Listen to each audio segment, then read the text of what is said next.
Granny's is one of the last remaining farmer-owned cooperatives in Canada, dedicated to producing quality, nutritious, and delicious food. Anyone can roast a turkey, but I'm going to show you how to roast an amazing turkey. It's going to be moist and tender and juicy, and it'll be totally unforgettable for your guests. What you need that's really important is a roasting pan with a nice wire rack in it. Metal roasting pan is best. I like to take a piece of parchment paper, put it in the bottom here, and then put the rack on top. That way it'll be really easy for cleanup later.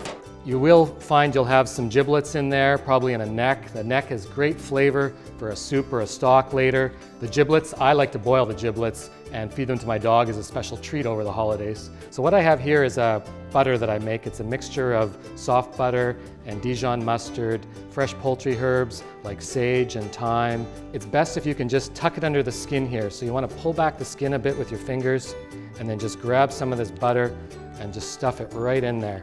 And the more you can get in there, the better. The further down you get it. You try and get it right down into the thighs as well. And if you have any extra, you can just put it right in the middle here as well.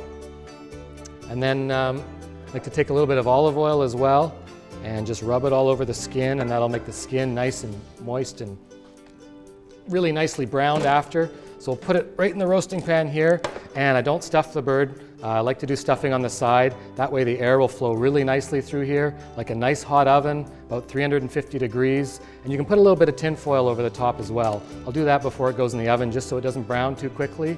Then we'll pop it in the oven, and this size bird would take about 2.5 to 3 hours to cook, but we have the exact temperatures and times for the size of your bird on our website.